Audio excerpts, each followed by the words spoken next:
KFC के संस्थापक colonel Harland Sanders की सफलता की कहानी। दोस्तों, केएफसी के फ्राइड चिकन के जायके से तो बहुत लोग वाकिफ है, लेकिन इस जायके पीछे जो संघर्ष की कहानी छुपी हुई है उसके बारे में बहुत ही कम लोगों को जानकारी है। आज हम आपके साथ एक ऐसे व्यक्ति की कहानी शेयर करने जा रही हूँ जो ताम्र संघर्ष करता रहा।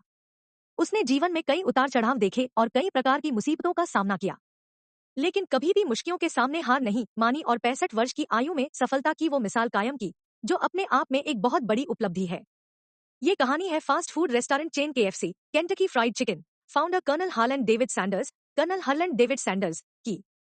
उम्मीद है कि यह कहानी आप सबके लिए एक प्रेरणा स्रोत साबित होगी। Colonel Harlan Sanders' birth and early life story in Hindi. Colonel Sanders का जन्म 9 सितंबर 1890 को अमेरिका के इंडियाना प्रांत के हेनरीविले नामक कस्बे में एक गरीब परिवार में हुआ था। उनके पिता विल्बर डेविड कसाई थे और माता मार्गरेट एन सैंडर्स गृहिणी। वे 3 भाई बहनों में सबसे बड़े थे। उनके पिता की असमय मृत्यु जब हुई, उस समय वे मात्र 5 वर्ष के थे। पिता का साया सिर से उठने के बाद उनके जीवन में मुश्किलों का सिलसिला प्रारंभ हो गया। उनकी मां ने बच्चों के भरण पोषण के लिए एक टमाटो कैनिंग फैक्ट्री में नौकरी कर ली। ऐसे में छोटे भाई बहनों की देखरेख तथा घर संभालने का जिम्मा सैंडर्स के छोटे कंधों आ पड़ा। खाना बनाने में अपनी मां की मदद करने के फलस्वरूप 7 वर्ष की उम्र तक आते आते वे कई क्षेत्रीय व्यंजन बनाने में दक्ष हो गए। कुछ वर्षों पश्चात उनकी मां ने दूसरा विवाह कर लिया और बच्चों समेत अपने पति के घर ग्रीनवुड, इंडियाना चली गई। सैंडर्स के सौतेले पिता अक्सर उन्हें और उनके छोटे भाई बहनों को पीटा करते थे। एक दिन पिता के अत्याचारों से तंग आकर सैंडर्स घर से भाग गए और गुजर करने के लिए एक खेत में मजदूरी करने लगे।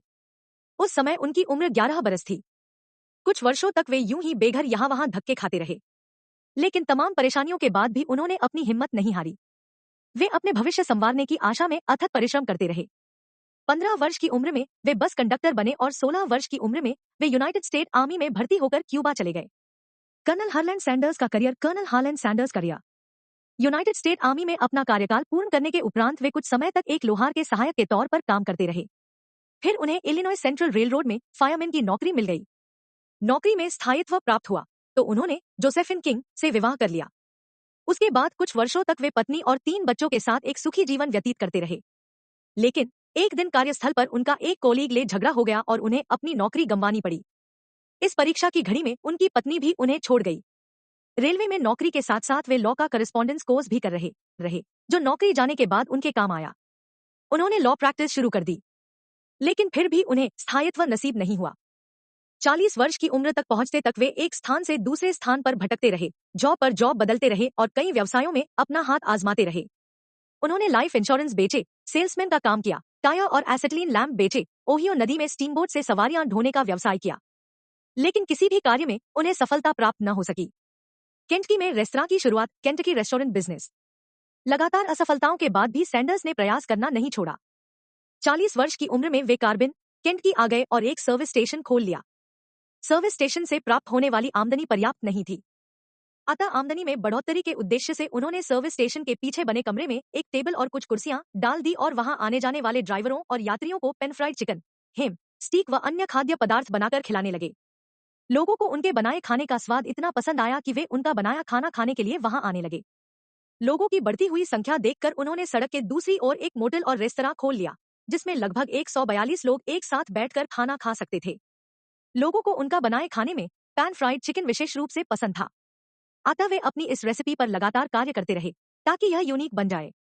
आखिरकार 9 वर्षों की मेहनत के उपरांत उन्होंने 11 हर्ब्स और स्पाइसेस से युक्त अपनी पैन फ्राइड चिकन की रेसिपी पूर्ण कर ली। यह रेसिपी उनके रेस्तरां की यूएसपी बन गई। सैंडर्स अपने पैन फ्राइड चिकन के कारण मशहूर हो गए। उनका बनाया चिकन केंटकी के गवर्नर को इतना पसंद आया कि उन्होंने 1935 में हरलैंड सैंडर्स को कर्नल की उपाधि से विभूषित कर किया। उनका रेस्तरां अच्छा चल रहा था। उनके रेस्तरां के चलने का एक बड़ा कारण यह था कि वह फ्लोरिडा जाने के मार्ग में अवस्थित था, जिससे उस मार्ग पर गुजरने वाले यात्रियों की नजर उनके रेस्तरां पर पड़ती और वे उसका रुख कर लेते। लेकिन 1950 के दशक में एक अप्रत्याशित मुसीबत उनके समक्ष आ गई। फ्लोरिडा जाने के लिए एक नए हाईवे का निर्माण हो गया, जो कार्बिन से होकर नहीं गुजरता था। इससे सैंडर्स का व्यवसाय बुरी तरह प्रभावित हुआ और वे कर्जे में डूब गए। कोई चारा न देख उन्होंने अपना रेस्तरां बेच दिया। कर्जे चुकाने के बाद उनके पास सोशल सिक्योरिटी के $105 के चेक के अलावा कुछ भी न बचा। Kentucky Fried Chicken KFC history in Hindi. वे 65 वर्ष के हो चुके थे और ताम्र काम करने के बाद भी उनके हाथ कोई पूंजी शेष नहीं थी। वे सोशल सिक्योरिटी के सहारे अपना जीवनयापन कर रहे थे। उनके समक्ष सबसे बड़ी समस्या ये थी कि जीवनयापन के लिए अब क्या करें। पूंजी उनके पास थी नहीं। ऐसे में उन्हें एक आइडिया आया कि क्यों न उस वस्तु का ही उपयोग किया जाए जो उनके पास उपलब्ध है। और वह वस्तु थी था उनकी फ्राइड चिकन की रेसिपी। उन्हें अपनी फ्राइड चिकन की रेसिपी के स्वाद पर पूरा भरोसा था, इसलिए इसे केंटकी फ्राइड चिकन का नाम देकर उन्होंने इसकी फ्रांचाइजी बेचने का इरादा कर लिया। फिर क्या वे अपनी कार पर अमेरिका और कनाडा के दौरे पर निकल गए और विभिन्न रेस्तराओं में विजिट कर इस संबंध में चर्चा करने लगे। उन्होंने लगभग 600 प्रांतों का दौरा किया और हजारों रेस्तरां मालिकों से संपर्क किया। कई लोगों के उनका प्रस्ताव अस्वीकार कर दिया और कई लोगों ने उनका मजाक भी उड़ाया, लेकिन वे विचलित नहीं हुए और अपने दौरे जारी रखे। 1008 रेस्तरां मालिकों द्वारा रिजेक्ट कर दिए जाने के उपरांत आखिरकार 1009वें रेस्तरां मालिक ने उनका प्रस्ताव स्वीकार कर लिया और फ्राइड चिकन की पहली फ्रांचाइजी साइन कर ली। उस रेसिपी के कारण उस रेस्तरां की बिक्री में असाधारण रूप से वृद्धि हुई, जिसे देखकर अन्य रेस्तरां मालिकों के भी कर्नल सैंडर्स से फ्रांचाइजी लेना प्रारंभ कर दिया और इस तरह केएफसी रेस्तरां चेन की शुरुआत हुई। यह विश्व का पहला रेस्तरां चेन था जो अंतर्राष्ट्रीय स्तर पर विस्तारित हुआ। 1964 तक आते आते अमेरिका और कनाडा में केएफसी के लगभग 600 आउटलेट खुल गए। इसके आउटलेट इंग्लैंड, मैक्सिको, जमैका में भी खुले। 1964 में सैंडर्स ने $2 मिलियन में केंटकी फ्राइड चिकन कॉर्पोरेशन एक अमेरिकी कंपनी को बेच दिया और आजीवन इसके वैतनिक ब्रांड एम्बेसडर बने रहे। KFC owner Colonel Harlan Sanders' death date. 16 दिसंबर 1980 में ल्यूकेमिया से कर्नल सैंडर्स का निधन हो गया, लेकिन आज भी वे केएफसी के स्टार आइकन के रूप में जीवित है। केएफसी का वर्तमान मालिक कौन है? Who is current owner of KFC? Yum! Brand S KFC parent company. वर्ष 2022 के आरंभ तक विश्व के 150 देशों में 22,621 लोकेशन पर केएफसी आउटलेट्स थे। मैकडोनल्ड्स के बाद ये दुनिया की दूसरी सबसे बड़ी रेस्टोरेंट चैन है। केएफसी का हेडक्वार्टर कहाँ है? KFC current headquarter. KFC 1441, Gardner Lane, Louisville, Kentucky. KFC की नेटवर्थ कितनी है? KFC net worth 2022. वर्ष 2022 में केएफसी की नेटवर्थ $26 मिलियन थी। दोस्तों, आशा है आपको Colonel Harlan Sanders success story in Hindi पसंद आई होगी। तो कृपया पोस्ट शेयर करें और हमें सब्सक्राइब करें। धन्यवाद।